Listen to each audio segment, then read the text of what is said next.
Terus bagaimana hubungan dengan anak saya yang sekolah di pesantren? Pak, ini mau nanya. Kewajiban kita di dalam menyikapi Terima kasih dalil Bapak. Al-Quran dan Assalamualaikum Sunnah. warahmatullahi wabarakatuh. Assalamualaikum warahmatullahi wabarakatuh. Alhamdulillahirabbil alamin. Assalatu wassalamu ala nabiyyina Muhammadin wa ala alihi wa ashabihi ajma'in. Alhamdulillah, pemirsa Fatwa TV dimanapun Anda berada, kembali lagi kita berjumpa dalam program live interaktif Keimanan, Doa dan Zikir bersama guru kita Al-Ustadz Dr. Muhammad Nur Ihsan Hafizahullahu Ta'ala, yang mana beliau merupakan salah satu anggota Dewan Fatwa Perhimpunan Al-Irsyad. Dan Alhamdulillah pemirsa, pada kesempatan kali ini beliau juga telah hadir bersama kita di studio Fatwa TV Jember. Mari kita sapa beliau terlebih dahulu. Assalamualaikum Ustaz. Waalaikumsalam warahmatullahi wabarakatuh. Gimana kabarnya Ustaz? Alhamdulillah, sehat walafiat. Masya Allah. Barakallahu fikum Ustaz. Kegiatan apa Ustaz sehari-hari ini? Kegiatan sehari ya mengisi hari libur selama pandemi ini ya. Iya Ustaz. Mempersiapkan untuk ya hadapi kuliah dan juga ya urusan administrasi kantor gitu ya. Masya Allah, sibuk juga Ustaz ya. Iya, Tapi masih ya, sempat untuk datang ke studio Ustaz ya, Masya Allah. Ya harus sempatkan, harus sempatkan. Insya Allah, Ini bagian dari tugas dan kewajiban kita Masya untuk Allah. memberikan penyuluhan kepada masyarakat. Nah, Ustaz. alhamdulillah. Baik pemirsa, live interaktif Keimanan, Doa dan Zikir ini juga bisa Anda dengarkan melalui relay radio RTVC, di antaranya Radio Binbas Yogyakarta, Radio Sahabat Tegal, Radio MDFM Probolinggo, Radio Hang FM Batam, Radio Amuba Pangkal Pinang, Radio Sago FM Sumatera Barat, Radio Gema FM Bontang, Radio Tua FM Riau, dan Radio Mas FM Solo. Baik pemirsa, seperti biasa, sebelum kita membacakan beberapa pertanyaan yang sudah masuk, terlebih dahulu kita akan menyimak sebuah nasihat yang akan disampaikan oleh guru kita Al-Ustadz Dr. Muhammad Nur Ihsan Hafizahullahu Ta'ala. Silakan Ustaz. Nah. Bismillahirrahmanirrahim. Assalamualaikum warahmatullahi wabarakatuh. Alhamdulillah wassalatu wassalamu ala Rasulillah wa ala alihi wa sahbihi wa man wala wa la hawla wa la quwwata illa billah. Ikhwatal iman, kaum muslimin dan muslimat, para pemirsa rahimakumullah. Hari-hari senantiasa ya kita lewati dengan berbagai kemudahan dan pertolongan dari Allah Subhanahu wa taala. Ketahuilah para pemirsa rahimakumullah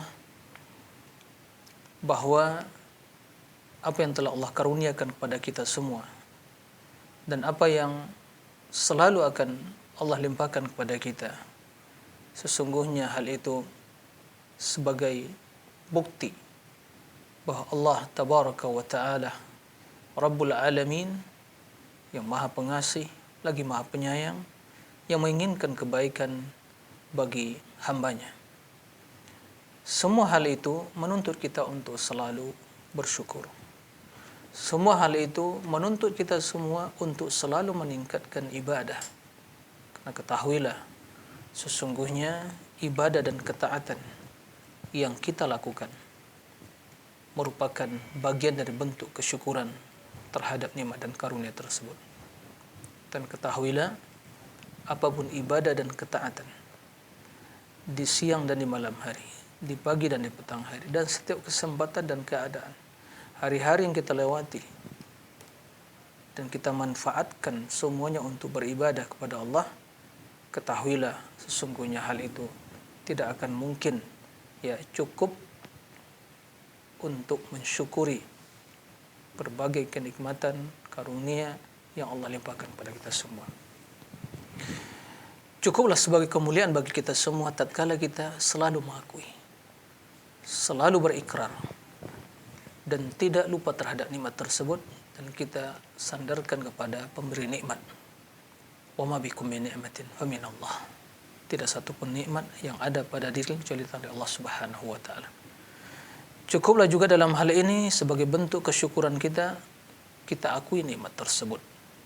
Maka jangan lupa sebelum tidur memuji Allah atas segala karunia dan nikmat yang dicurahkan oleh Allah.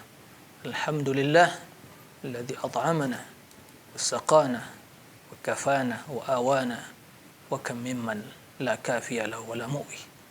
Segala puji bagi Allah yang telah memberi kami makan dan minum, telah mencukupkan kebutuhan kami, dan yang telah memberikan tempat tinggal bagi kami. Betapa banyak orang yang tidak dicukupkan oleh Allah dan juga belum mendapatkan tempat tinggal yang layak. Semoga ini menjadi renungan kita semua dan memotivasi kita untuk selalu bersyukur kepada Allah Tabaraka wa Ta'ala. Demikian, wallahu a'lam. Jazakumullah khairan Ustaz. Nah, Baiklah pemirsa, bagi Anda yang ingin bertanya langsung kepada Ustadz dapat menghubungi kami di 0331 544 6087 0331 544 6087. Baik, alhamdulillah sudah ada penelpon yang bergabung Ustadz. Ya, nah, silakan. sapa dulu, Ustadz. Assalamualaikum Fatwa TV. Waalaikumsalam warahmatullahi wabarakatuh. Baik, dengan Bapak siapa? Bapak siapa di mana, Bapak? Ini di Riau. Mohon maaf Bapak, volume televisinya tolong dikecilkan Bapak. Iya, serang. Ya, dengan Bapak siapa di mana? Pak Is. Bapak Is. Bapak Is di Riau. Silakan Ya, Bapak. Nah, Kabupaten Meranti. Ini Ustaz mau tanya sedikit Ustaz. Tanya tentang masalah imam. Imam kan memimpin makmum jadi sholat ya setiap waktu ya, ataupun sholat Jumat gitu. Tapi dia membeli nomor, yang nama kata orang tuh nomor itu kan judi gitu. Apa hukumnya dan apa hadisnya itu? Apakah boleh dia jadi beli nomor kan judi? Apa boleh tidak dia memimpin jadi imam itu, memimpin makmum itu? nah, Satu Ustaz. itu aja Pak. Ada lagi Ustaz, satu lagi. Ini masalah Baik Bapak. cukur rambut. Kata orang cukur rambut ini boleh tidak rambutnya kita berabung dengan seperti orang Islam rambutnya berabung, apa hukumnya dan apa hadisnya?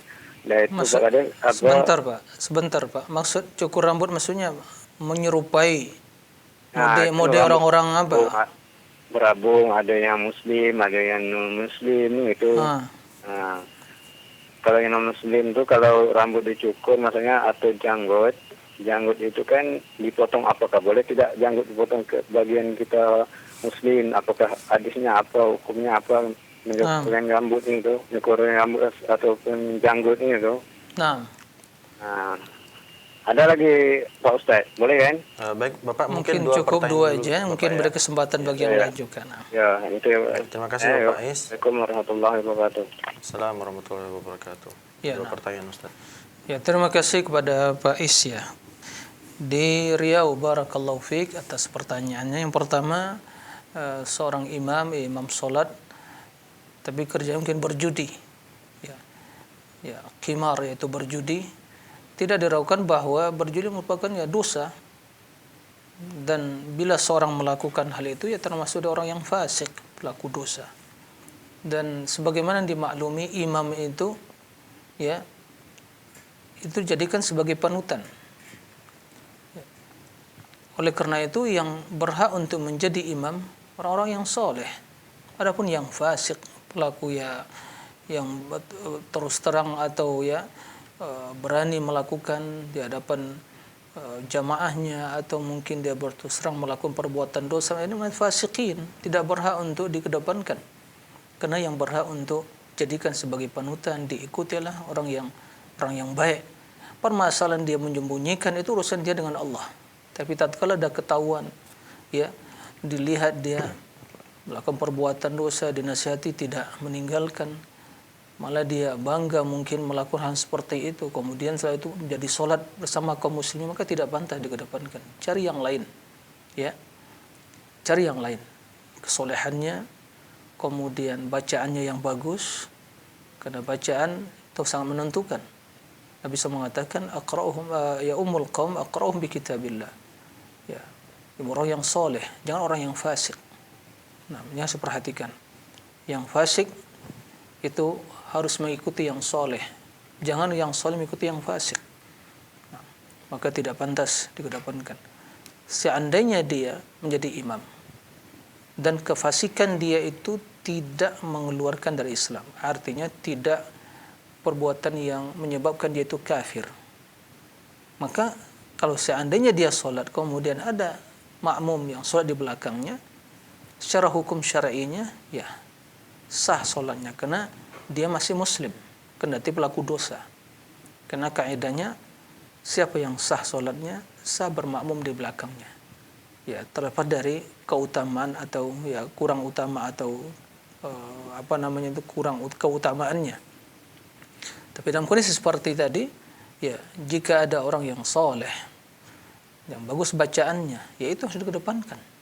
Nah, jadi intinya jangan dipilih orang-orang yang fasik, berjudi, minum khamar dan yang lainnya untuk menjadi ya yang memandu kaum muslimin dalam melakukan sholat. Nah, wallahu a'lam. Adapun yang kedua tentang masalah cukur rambut atau mungkin ya, kalau masalah jenggot ya tidak boleh dicukur kan begitu. Ya ada sebagian dinukil dari sebagian salaf mereka itu ya memotong rambutnya seukuran segenggaman ya tangannya, jarinya. Ya ada yang selebihnya itu dipotong. Ya itu bukan perbuatan mayoritas sebagian mereka. Oleh karena itu sebagian ulama ya berdasarkan hal itu ya memilih sebagian pendapat itu. Tapi yang jelas secara jumhur, secara mayoritas ulama ya jenggot itu dibiarkan. Sebagaimana Rasulullah SAW ya jenggotnya dibiarkan, kemudian juga para khulafa rasyidun dan para imam ya tidak dicukur. Ya. Maka terdapat perintah untuk memanjangkan jenggot, untuk merapikan kumis. Nah, jadi pertama itu merupakan sebagai ya bukti rujulah bahwa Allah Subhanahu wa taala menghias atau memberikan kepada lelaki itu sebagai bukti ya, menunjukkan akan kelelakian dia bahwa dia itu seorang yang memiliki jenggot. Kemudian terlebih dari itu semua ini sunnah Nabi Shallallahu Alaihi Wasallam, suatu yang diperintahkan Nabi SAW, ya dilarang untuk dicukur. Adapun memotong rambut, maka seorang mukmin dilarang menyerupai mode atau mungkin cara orang-orang kafirin yang cukur sebagian meninggalkan sebagian, atau mode rambut seperti mode-mode sekarang ini. Ya kita melihat anak-anak muda bagaimana mode rambutnya orang-orang fasikin, orang-orang kufar. Ya, itu dicontoh, maka itu dilarang, termasuk dalam hadis man tasyabbaha biqaumin fahuwa minhum. Ya. Barang siapa yang menyerupai satu kaum maka termasuk golongan kaum tersebut. Ini ancaman. Ya, tidak serta-merta dia itu kafir, kecuali kalau dia menghalalkan perbuatan yang menyimpang dari agama Allah. Tapi ini ancaman yang mengandung larangan. Jadi prinsip dasar agama kita, kaum muslimin itu orang yang mulia dengan imannya, akidahnya, keislamannya. Dia harus menjadi umat yang sebagai panutan, sebagai ya yang diikuti, bukan yang mengikut, bukan yang mengekor. Dia pemimpin, dia orang yang tinggi. Wa antumul a'launa in kuntum ta'lam. Jadi intinya tidak boleh menyerupai ya mode atau mungkin cara-cara potong rambut atau bentuk potong rambut orang-orang kafirin yang sering kita melihat anak muda kita sekarang ya karena kejahilannya mengikuti cara-cara seperti itu. Jadi tidak boleh menyerupai tata cara mereka dalam berpakaian, dalam ya tradisi dan budaya dan kebiasaan, penampilan dan seterusnya. Demikian wallahu a'lam. Jazakumullah khairan Ustaz. Itu jawaban untuk Bapak Is di Riau tadi ya. Baik Ustaz, ini sudah ada pertanyaan dari saudari kita Ita di Jawa Barat. Nah. Assalamualaikum Ustaz, barakallahu fikum. Apa benar setelah membaca doa ruku ada anjuran untuk berdoa saat dalam masih posisi ruku? Dan kalau memang ada, apakah harus berbahasa Arab? Jazakumullahu khairan Ustaz. Itu ruku bukan sujud ya? Bukan sujud Ustaz, ruku. Taib. Ya, terima kasih atas pertanyaannya. Nabi SAW mengatakan bahwa nuhitu an aqra al-Quran fi sujud. Fa idza kuntum nuhitu an aqra al-Quran raki'an wa sajida. Naam. Wa idza kana fi sujud wa idza kana fi ruku' fa'azzimu ar-rabb. Kan yang kuntu fi sujud fa akthiru min ad-du'a. Jadi yang sunnah Nabi sallallahu alaihi wasallam berdoa itu diperbanyak di waktu sujud. Ya. Perbanyak di waktu sujud. Adapun di waktu ruku' yaitu ta'zim, mengagungkan Allah Azza wa Jalla. Maka disyariatkan kita membaca yaitu subhana rabbiyal azim. Subhana rabbiyal azim, mengagungkan Allah Azza wa Jalla. Waktu sujud dibaca subhana rabbiyal a'la, karena itulah yang sesuai, yang cocok secara makna, karena posisi seorang hamba yang dia meletakkan kepalanya yang bagian tertinggi dari ya tubuhnya, kemudian diletakkan tempat yang terendah, sujud. Dan posisi seperti itu tetap dia beribadah kepada Allah yang maha tinggi, maka kita ucapkan subhana rabbiyal a'la. Maka posisi yang seperti itu itulah yang paling dekat ya seorang hamba kepada Allah. Allah maha tinggi. Maka tempat yang utama untuk berdoa, aktsiru minad du'a. Jadi kalau di waktu ruku' bukan dimaksudkan untuk berdoa, ya, tapi adalah untuk mengagungkan Allah Azza wa Jalla. Adapun yang terdapat dalam sebagian ya zikir Nabi sallallahu alaihi wasallam yang mengandung makna doa, itu pada hukumnya bukan secara hukum asalnya dia itu berdoa, tapi adalah bagian dari puji-pujian kepada Allah tabaraka wa taala.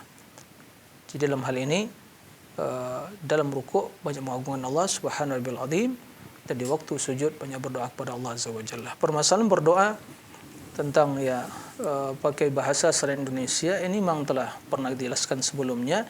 Para ulama berbeda pendapat dalam hal ini, ya. Ada yang melarang secara mutlak, ada yang membolehkan, ada yang merinci.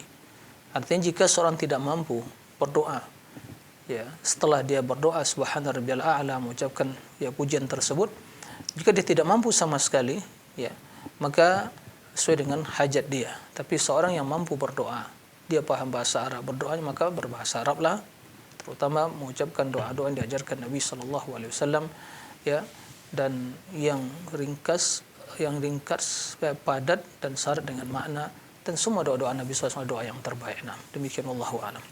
Jazakumullah khairan Ustaz. Itu tadi jawaban untuk saudari kita Ita di Jawa Barat.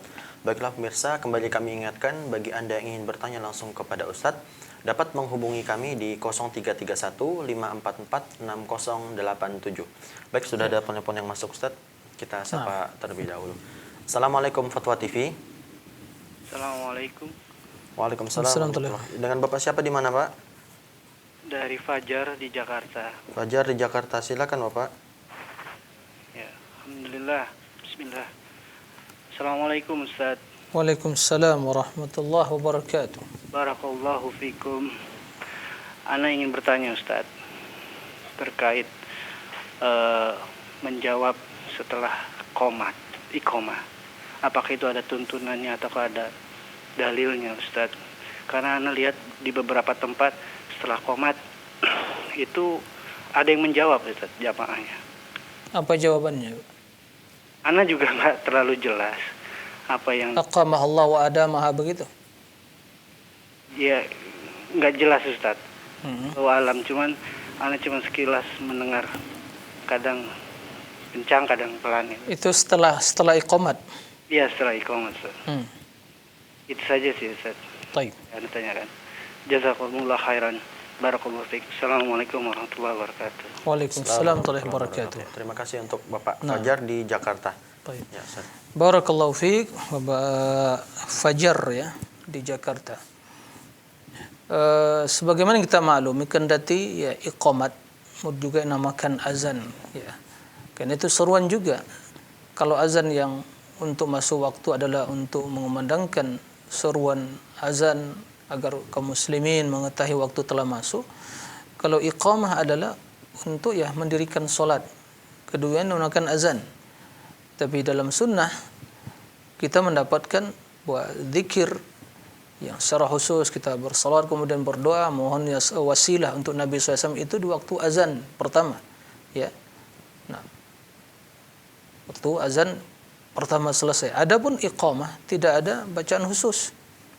Ya, setelah iqamat ada dalam sebagian kutub ya kitab fikih disebutkan ya aqamah Allah wa adamah, semoga Allah ya memudahkan untuk ya menegakkan salat dan terus menerus wa adamah untuk selamanya.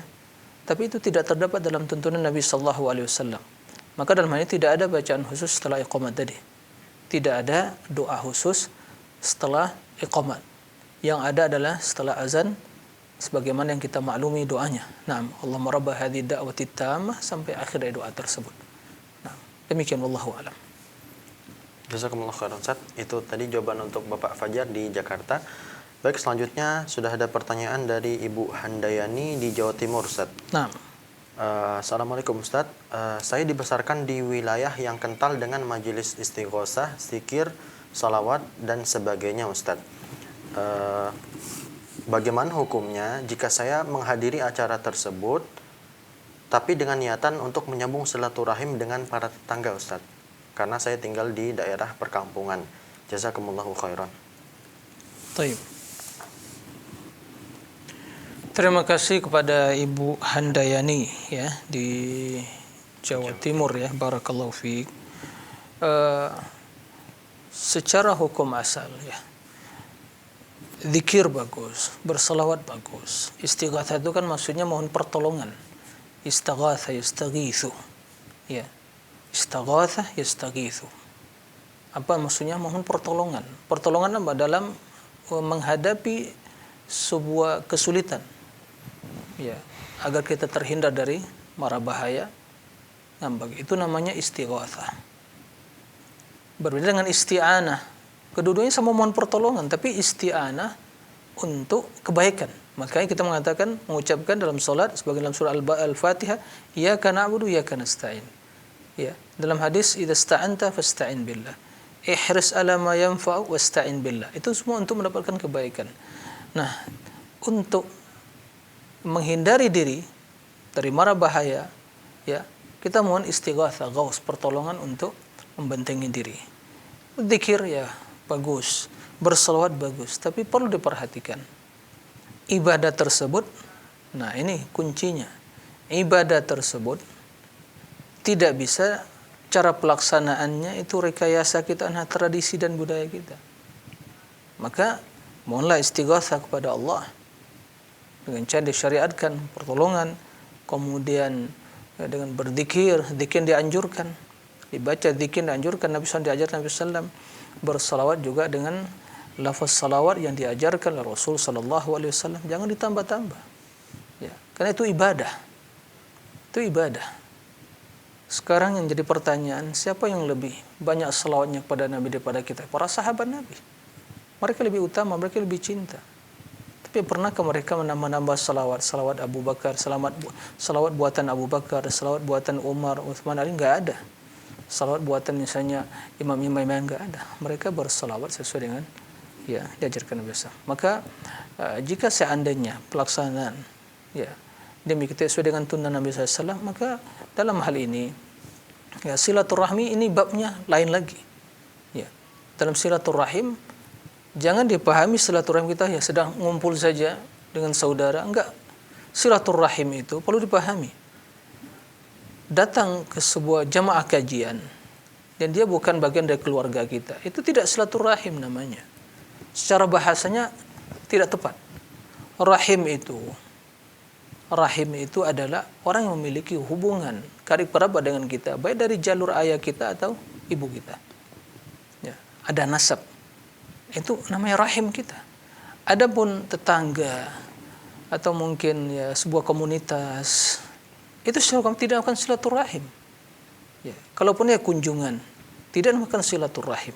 Jadi istilah yang harus kita luruskan.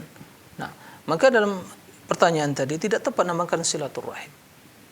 Itu satu sisi. Sisi yang kedua, ya kalau seandainya pelaksanaan itu ya sebuah tradisi yang tidak sesuai dengan tuntunan Nabi, ya berarti kan tidak disyariatkan.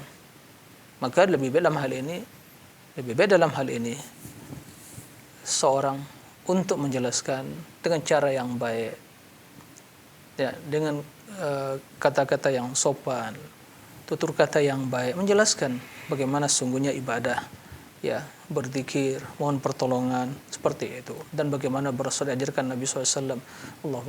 Allah mengatakan Innallaha malaikatahu yusholluna 'alan nabi ya alladzina amanu shallu 'alaihi wa sallimu taslima. Tatkala para sahabat bertanya, bagaimana kami bersolat kepada ya Rasulullah? Maka ucapkanlah Allahumma salli ala Muhammadin wa ala ali Muhammad kama sallaita ala Ibrahim wa ala ali Ibrahim wa barik ala Muhammad wa ala ali Muhammad kama barakta ala Ibrahim wa ala ali Ibrahim innaka Hamidum Majid. Itu salat Ibrahim yang maklum, di kalangan kita semua. Ingin yang lebih simple dan mewakili, ya, atau merupakan pelaksanaan bagi perintah Allah tadi, sallu alaihi wasallimu taslima, ucapkan Allahumma salli ala Muhammad wa ala ali Muhammad. Allahumma salli wa sallim alaihi. Itu sudah terlaksana. Enggak perlu nama-nama salawat yang macam-macam yang enggak ada tuntunan dari Nabi sallallahu alaihi wasallam. Nah, demikian wallahu a'lam. Jazakumullah khairan Ustaz. Itu jawaban untuk Ibu Handayani di Jawa Timur. Baik, selanjutnya sudah ada penelpon lagi yang bergabung. Kita sapa. Assalamualaikum Fatwa TV. Waalaikumsalam warahmatullahi wabarakatuh. Baik, dengan Bapak siapa di mana, Pak? Ini Pak Is di Riau tadi. Pak Is di Riau. Iya. Iya. Ya. Mungkin beri kesempatan yang lain ya, Pak ya. Ya, sebentar lagi. Ini Pak, ingat kita Bapak tolong volume televisinya dikecilkan, Bapak. ya boleh tanya Bang Ustaz. Pak Bapak Is. Pak Is Tanya yang tadi. tentang apa Ustaz? Kita kan sholat, kita kan tidak tahu kan ayat-ayatnya sholatnya gitu. Hmm. Tapi kita ikut imam di depan ini gitu. Hmm. Kita tidak tahu, cuma Al-Fatihah aja yang kita bisa, rukuknya, waktu sujudnya kita kan tidak tahu apakah cuma Allah SWT tidak sholat kita. Lagipun kami pun jadi di musola atau di masjid jadi takzin azan gitu. Setelah azan tuh kami mengucap 2 kali syahadat asyhadu an la ilaha illallah wa asyhadu anna muhammadar rasulullah. Apa terima lah apanya azannya kita, karena kita Tidak mengetahui makna dan maksudnya, begitu. Jadi kita mengucapkan tapi tidak mengetahui makna yang diucapkan atau apa yang kita dengar, begitu. Jadi apakah diterima, itu maksudnya? setelah azannya gitu. Taib. Oke, Pak, itu aja. Apa Pak? Itu aja. Itu ya Ustaz. Taib. Baik, cukup. Oke. Terima kasih, Bapak Boleh Is. Ustaz? Ya, mungkin beri kesempatan bagi yang lain mungkin ya, Pak, karena juga ya kita mungkin nanti beri kesempatan bagi saudara-saudara Kita memberikan yang kesempatan lain untuk ya. Nah. penelpon yang lain ya, Bapak Is. Nah, boleh satu kali Ustaz, ini ada pertanyaan yang agak penting lah bagi kami. Boleh kan? Gimana, Ustaz? Coba singkat ya, Pak, singkat, langsung aja pertanyaan, singkat padat. Langsung saja. To the point saja langsung pertanyaannya. Kebanyakan orang mau layat kan kebanyakan di laman aja, apakah terima tidak kita melayat. Kebanyakan orang layat kan menjenguk orang udah meninggal gitu. Kan nah kalau orang melayat kan kita kan menjenguk orang yang udah meninggal kan gitu. Kita kan menjenguk kan kebanyakan orang itu kan dibaca sebelah kuping kanan atau belah kiri. Apa baca Ustaz? Dan apa bacanya itu, apa belah kiri atau belah kanan yang kita bacakan, dan baca itu apa yang harus dibacanya itu kalau kita mau layat. Waktunya, bentar Pak, pertanyaan Bapak maksudnya tatkala kita melayat orang yang sakit atau menjenguk kemudian apa yang orang dah meninggal. Orang sudah meninggal. Udah meninggal. Jadi kebanyakan orang itu kan dah melihat mayat tuh, kita kan kebanyakan orang itu kan di kuping tengah kiri, tengah kanan, kan bacanya apa itu yang. Apakah ada bacaan khusus ya? Itu ya. Apakah ada bacaan khusus dibacakan di telinganya begitu? Ya, apa kalau memang ada khususnya apa bacanya, dan tangan kuping belah kiri atau belah kanannya itu. Taib. Ya, taib. Cukup, Pak? Cukup, Bapak Is ya. Sudah bisa kita pahami, nah. Terima kasih, Bapak Is. Ya. Ya, 2 pertanyaan Ustaz. Nah. Tidak mengetahui makna doa tadi, Ustaz. Nah. Ya, terima kasih kepada Pak Is, barakallahu fiik di Riau ya. Semoga Bapak senantiasa mendapatkan kemudahan dan pertolongan dari Allah Azza wa Jalla, dan terus tingkatkan semangat untuk belajar ya seputar masalah ibadah dan akidah dan yang lainnya. Tentang masalah sholat tentunya ya kita sangat dianjurkan untuk memahami ya bacaan di setiap bacaan-bacaan yang kita ucapkan.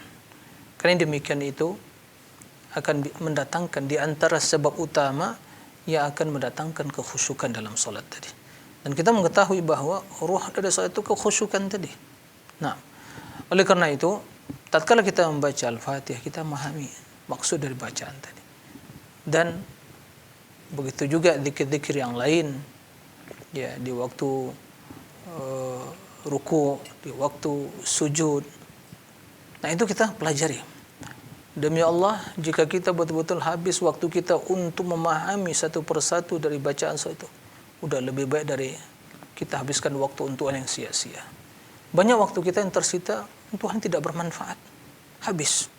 Kalau kita manfaatkan, ya, kalau kita masih bisa membaca, ya beli buku tentang sifat solat Nabi misalnya, panduan solat yang benar. Kemudian juga memahami, bisa terjemahan Al-Quran, kita baca membantu. Ya, jika kita mungkin bisa membaca bahasa Arab, ya dipelajari.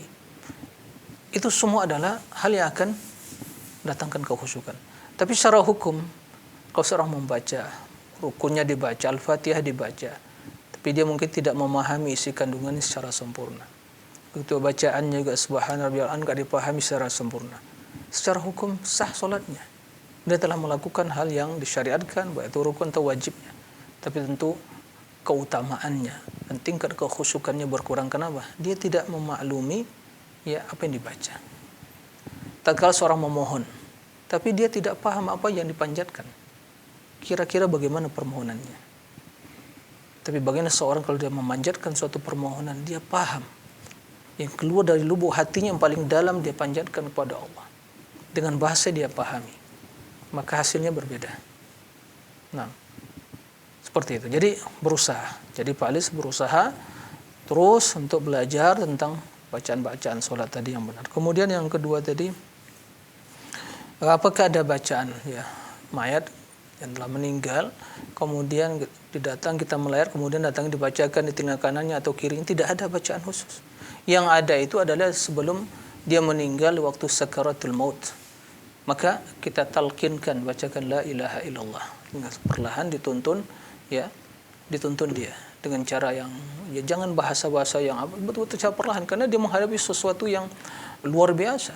Innal mauti lasakarat. Kematian itu betul-betul sakarat yang sangat menyakitkan. Maka dituntun dengan baik. Karena Nabi mengatakan laqinu mautakum la ilaha illallah. Laqin itu ajarkan. Dituntun dia untuk membaca la ilaha illallah. Kenapa demikian? Karena man kana akhiru kalamihi minad dunya la ilaha illa dakhala jannah. Siapa yang akhir perkataannya di dunia ini la ilaha illallah, maka masuk surga. Itu. Adapun bacaan khusus, bacakan sebelah kanan begini, kiri tidak ada. Seperti itu. Itu amalan yang tidak ada tuntunan dari Nabi sallallahu alaihi wasallam. Dan dia tidak mendengar, udah mati. Ya, tidak mendengar lagi. Apa yang mau dibacakan? Nah, demikian wallahu a'lam. Jazakumullah khairan Ustaz. Ya, itu tadi jawaban untuk Bapak Is di Riau. Semoga jawaban Ustaz tadi cukup jelas untuk dipahami. Baik, tapi Ustaz. Sebentar. Saya masih ingat ya. Oh iya. Ini saya berjanji pada pekan yang lewat pada Bu Rusmini. Mudah-mudahan Bu Rusmini ya menyaksikan kita pada kesempatan kali ini. Beliau bertanya, sebelum saya lupa, doa ya yaitu yang redaksinya apakah dibaca Allahumma qini adzabak yauma tab'atsu ibadak, Allahumma tajma'u ibadak. Ini dalam hadis sahih Muslim. Yang ternyata keduanya itu ada riwayat ya. Dalam hadis tersebut tab'ats ibadak atau tajma' ibadak. Ya Allah, selamatkan saya dari azabmu pada hari engkau membangkitkan ya, para hambamu atau mengumpulkan. Jadi keduanya redaksinya ada begitu dalam riwayat Imam Muslim, ya tab'ats atau tajma'. Begitu redaksinya. Jadi kedua-duanya lafaz ya ini mungkin ya rawi ragu begitu apakah Rasul mengucapkan tab'ats atau tajma'. Ya, intinya tidak ada pertentangan dalam kedua lafaz tersebut. Karena Allah bangkitkan hambanya ya dari alam kubur mereka untuk dikumpulkan di padang mahsyar. Nah, tab'ats atau tajma'. Nah, demikian Allah alam. Silakan. Jazakumullah khairan Ustaz. Baik, itu tadi semoga Ibu Lasmini juga menyimak siaran live interaktif hari ini. Baik Ustaz, selanjutnya pertanyaannya datang dari hamba Allah.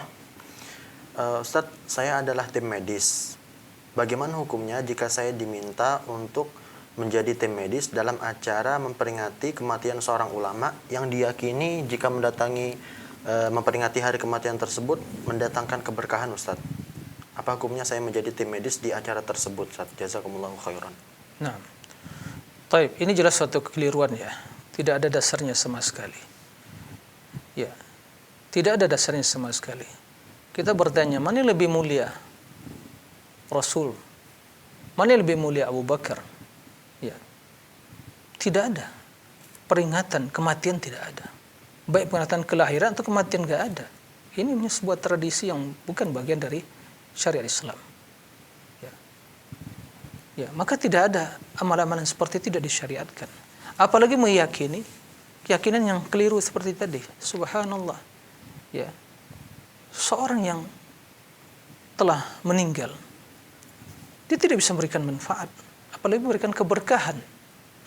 Sekiranya ulama tersebut orang yang soleh selama hidupnya, yang taat, kemudian ternyata orang-orang yang fanatik kepadanya sepeninggal dia diperingati ya haulnya begitu, ulama tadi tidak berdosa. Yang berdosa melakukan ya perbuatan-perbuatan yang tidak syariatkan tadi.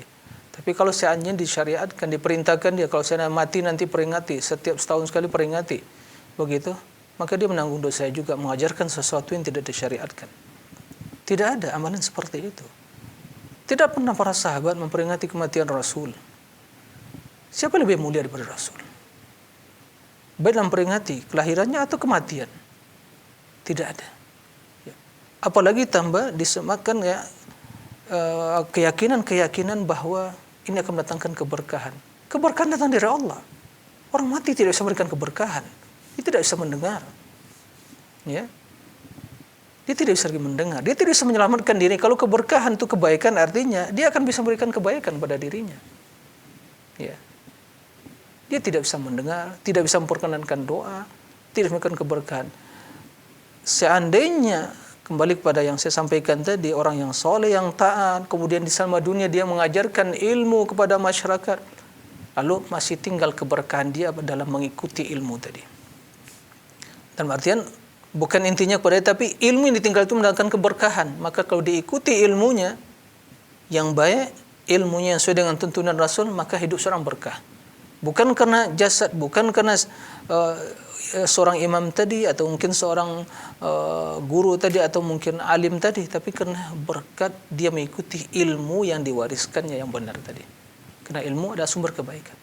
Adapun keyakinan, maka dalam hal ini lebih baik berterus terang. Sampaikan dengan cara yang baik. Kan tidak ada paksaan. Tidak ada paksaan. Siapa yang memaksa? Maka sampaikan dengan cara yang baik, bahwa mohon maaf kalau memang itu tujuannya, mohon maaf saya tidak bisa. Ini yang perlu diperhatikan, lebih berterus terang daripada ya seorang berpura-pura kemudian malah menimbulkan kebimbangan, kebingungan.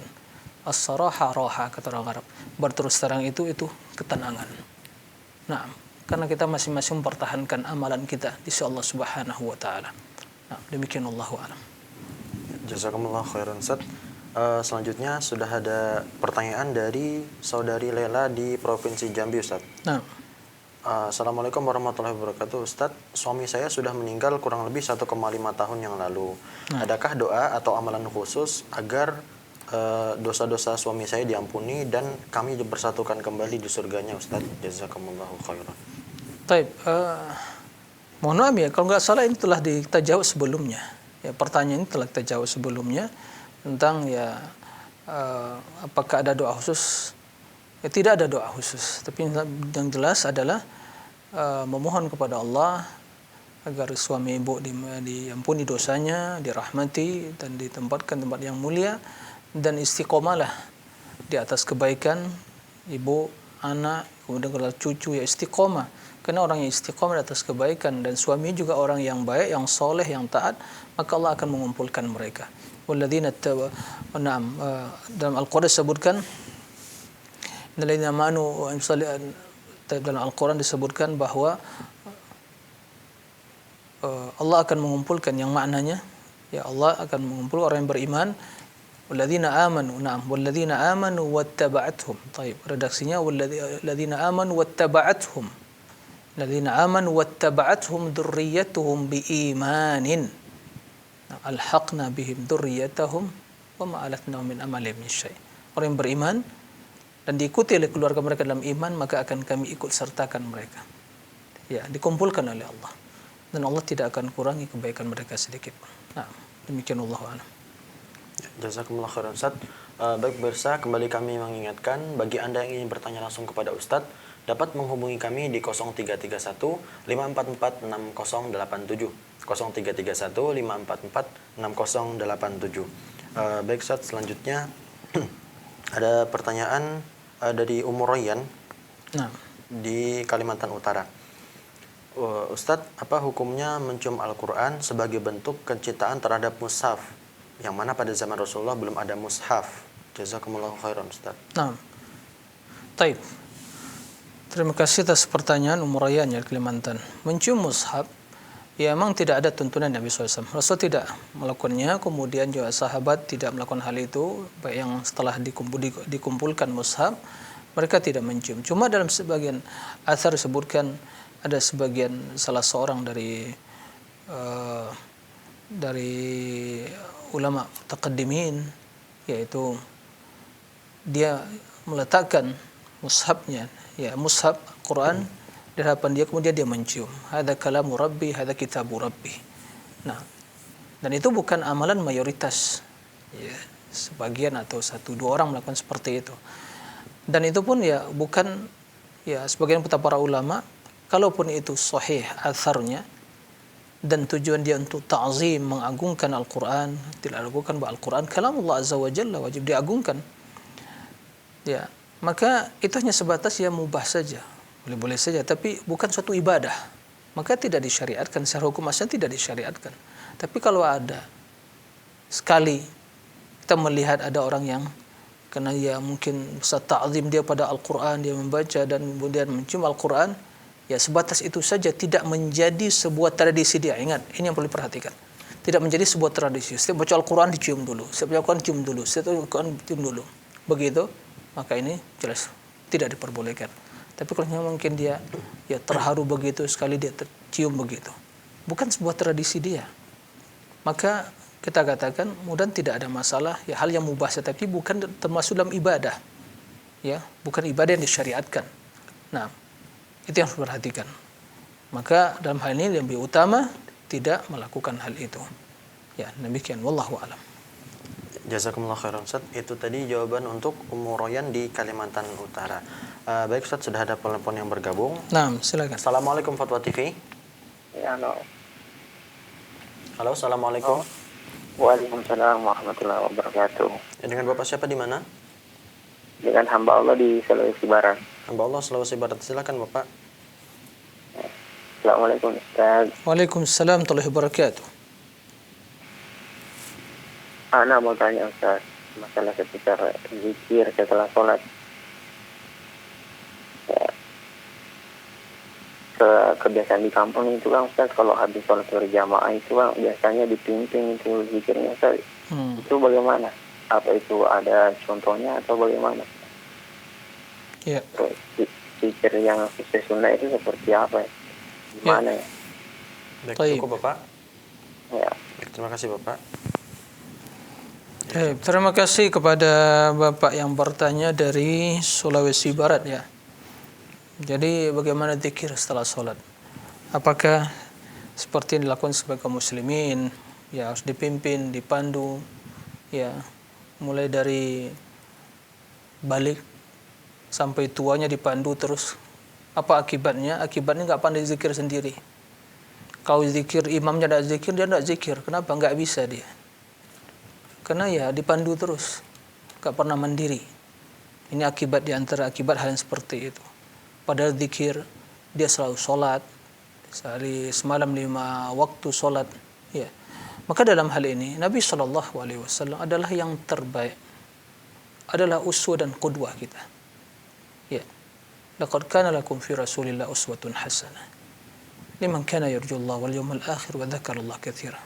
Sungguh telah ada pada diri Nabi SAW uswah, ya, contoh, tauladan terbaik bagi kalian.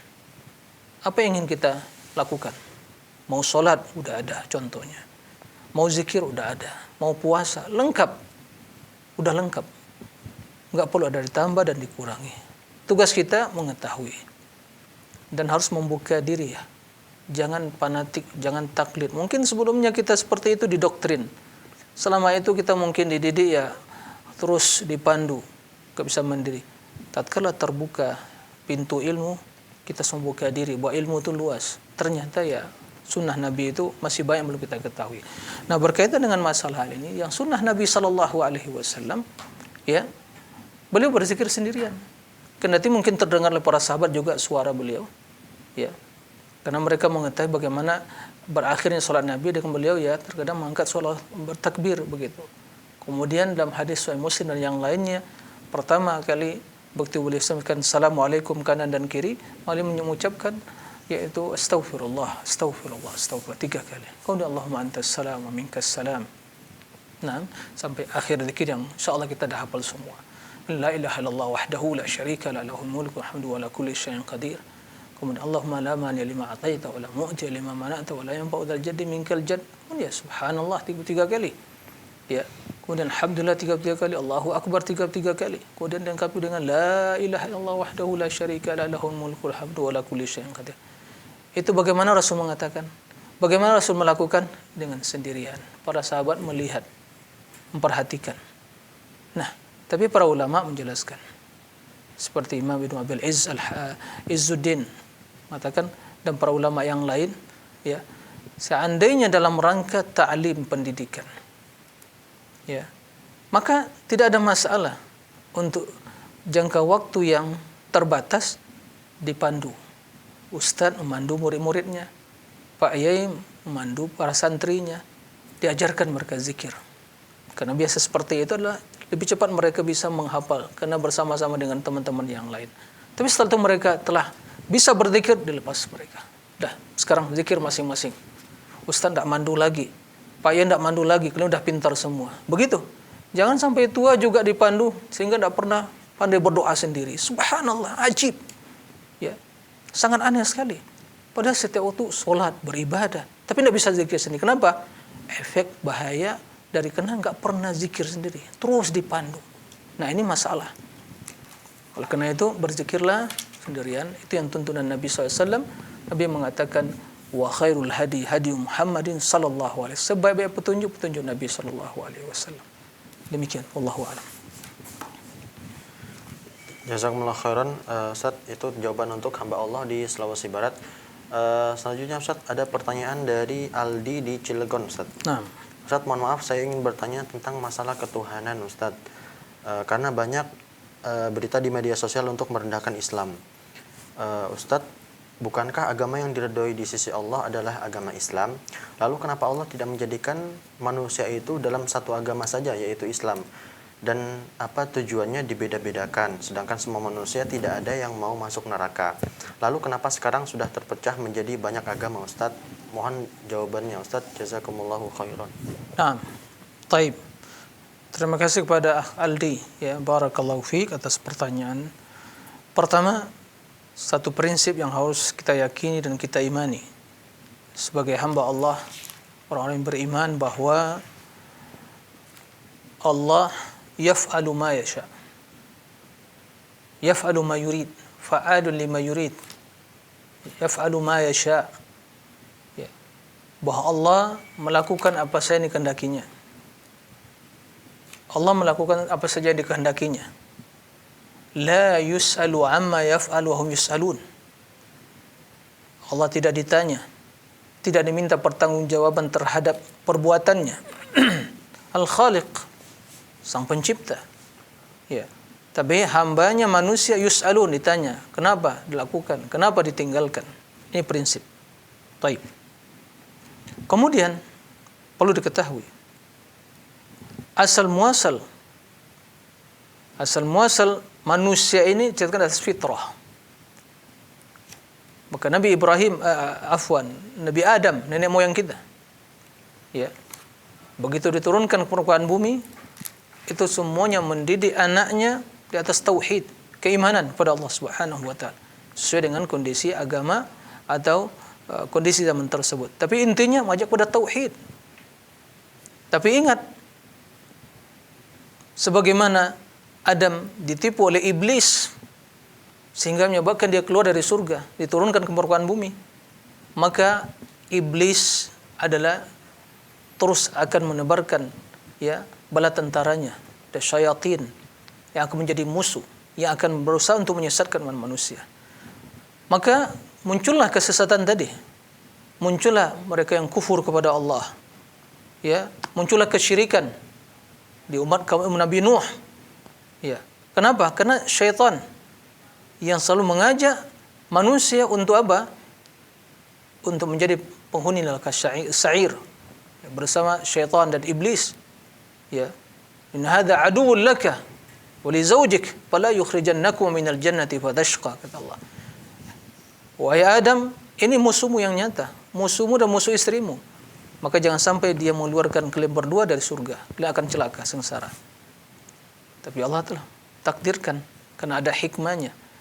Maka Allah turunkan syariat. Diajarkan bagaimana bertauhid, bagaimana ya, sehingga Nabi Nuh begitu muncul di zamannya umatnya yang mereka ya, bersedih dengan kepergian orang-orang soleh, menyebabkan mereka mengkultuskannya, dibuatlah patungnya, kemudian disembah, diagungkanlah nama-namanya, dipajang foto-fotonya, kemudian setelah itu disembah dan ibadati. Nah, itu ditunggu oleh syaitan. Maka datang Nabi Nuh, diajak, nggak ada yang beriman, ya, ribuan ya tahun Nabi Nuh berdakwah, ya, atau 950 tahun berdakwah, nggak ada yang beriman kecuali sedikit. Allah binasakan topan Nabi Nuh, hancur semuanya kecuali yang ikut naik sampan Nabi Nuh. Terus itu lagi umat manusia kufur lagi karena iblis, syaitan, karena Allah tangguhkan waktunya ya untuk andzirna yaum yub'atsun, ya, tunda waktuku ya Allah untuk ya Rabb, untuk sampai hari dibangkitkan manusia. Ya Allah biarkan dia. Tapi kata Allah kepada iblis, engkau tidak akan bisa menyesatkan hamba-hambaku yang beriman tauhid. Taib. Maka diutus para rasul. Jadi intinya Allah menurunkan syariat untuk kemaslahatan. Tapi begitu datang syariat, ternyata yang diikuti manusia adalah perintah syaitan, jalan syaitan. Ya Allah tidak zalim. Ya, Allah inginkan kebaikan. Datang petunjuk, datang para nabi. Ya, tapi enggak diikuti syariatnya. Ya. Diutus Nabi Musa membawa syariat. Setelah itu diutus Nabi Isa, dan mengabarkan akan diutus Nabi akhir zaman. Karena Allah lengkapi agama. Ya, diturunkan. Ternyata mereka memiliki kekufuran jelas, tidak beriman, membangkang, kufur. Ya Allah sesatkan setelah datang petunjuk tadi. Jadi intinya ini pembahasan yang luas. Intinya semua telah ditakdirkan oleh Allah, tapi ada sebabnya. Ya, kesesatan dan petunjuk takdir Allah, tapi ada sebabnya. Allah tidak menyesatkan seorang hamba kecuali tatkala dia berpaling dari kebaikan tadi. Ya. Jadi setelah berpaling dari kebaikan tadi. Wa amma Thamuda fastahabbul 'ama 'alal huda. Thamud datang ya nabi kepada kaum Thamud, tapi mereka mengikuti, lebih menyukai ya kesesatan daripada petunjuk. Ya Allah sesatkan. Begitu. Falamma zaghu azaghallahu qulubahum. Tatkala mereka telah menyimpang, Allah selewengkan hatinya. Itu permasalahan. Kemudian menyebutkan inna dinallahi Islam.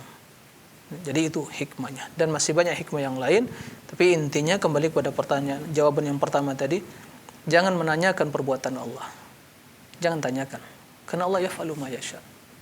Nah, yaf'alu ma yasha. Tapi manusia harus mempersiapkan jawaban tatkala Allah akan menanya dia nanti di akhirat kelak. Nah, demikian Allahu a'lam. Jazakumullah khair. Baik, sudah ada satu penelpon masuk dan insyaallah ini jadi penelpon yang terakhir. Baik, kami persilakan. Assalamualaikum Fatwa TV. Waalaikumsalam warahmatullahi wabarakatuh. Ya, dengan Bapak siapa di mana, Pak? Dengan Pak Toha di Riau. Bapak siapa? Pak Toha di Riau. Pak Toha. Pak Toha di Riau. Silakan, Bapak. Nah, ini masalah sholat, Ustaz. Nah, masalah sholat, kami kan tidak tahu yang nama ini ada sholatnya, kita tahu gitu cara-cara, tapi kita nggak tahu cara membacanya ruku, bacanya harusnya apa lagi, kemarin kami nggak tahu kan. Tapi kami sholat terus ikut-ikutan sama orang kan, karena kita nggak tahu dari kecil kan, kita ya namanya kalau kita mau belajar bisa aja kan di buku panduan udah ada dijual-jual di mana-mana, tapi kita kan ya nggak tahu baca, tulis baca nggak tahu macam mana lah kan, karena kebatasan kemampuan kami tak bisa baca gitu. Nah, apakah terima kami itu sholat kami itu diterima oleh Allah tidak? Nah, ataupun kami kan kalau nggak ada orang azan di musola, kami azan, cuma azan kami ikut-ikutan lah apa yang azan jelas lah maksudnya. tapi selepas azan itu Pak Ustaz, Hmm. kami itu tidak ada baca setelah azan itu kan, cuma kami mengucap asyhadu an la ilaha illallah wa asyhadu anna Muhammad Rasulullah. Apakah azan kami itu terima Allah tidak gitu? Karena kami nggak tahu gitu Pak Ustaz. Hmm.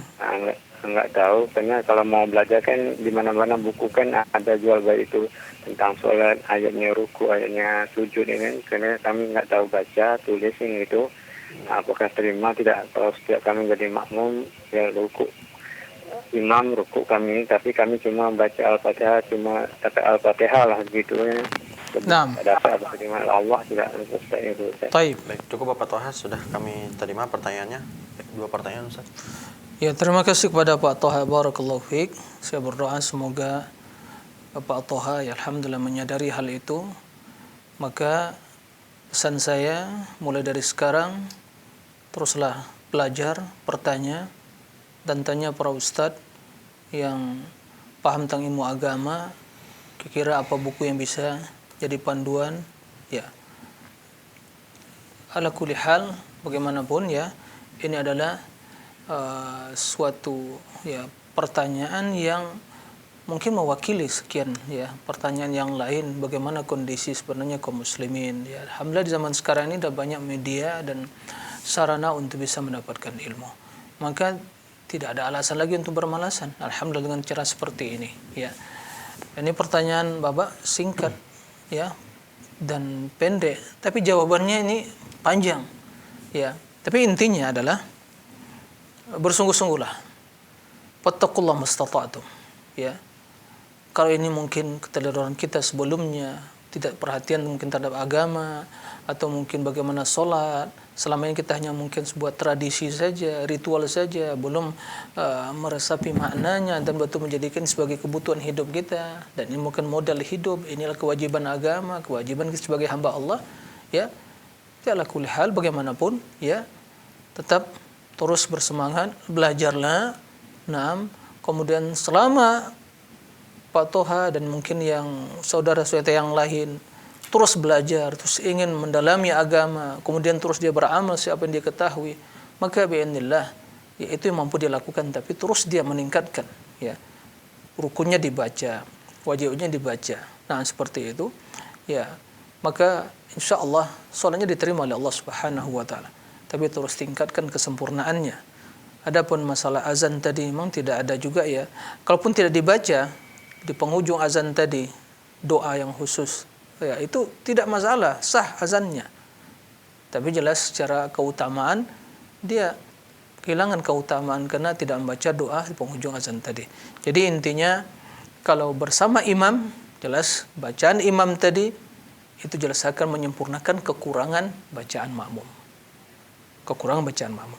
Tapi permasalahan kalau dia sholat sendirian, ya sholat sendirian, sholat sunnah yang lain, maka tentu nilainya akan berkurang. Karena banyak hal yang mungkin tidak dilakukan. Oleh karena itu terus berusaha untuk sholat bersama jamaah. Jangan sholat di rumah, sholat berjamaah. Dan terus bertanya pada ustadz, pada para guru, ya buya, bertanya cara sholat yang benar. Manfaatkan sisa umur ini untuk belajar, untuk sholat. Karena sholat adalah amalan yang pertama akan dihisab, ditanyakan. Kalau sholatnya ada baik, insya Allah yang lain akan mengikuti. Nah, ini yang harus diperhatikan. Ini pelajaran bagi kita semua, kaum muslimin. Ya, dunia ini sementara, akhirat kekal abadi. Lalu apa yang akan kita bawa? Kalau kita belum sadar, masih terlena dengan dunia, belum bisa baca Al-Quran, gak bisa sholat dengan baik, kira-kira subhanallah, apa yang akan kita bawa pada Allah Subhanahu wa ta'ala?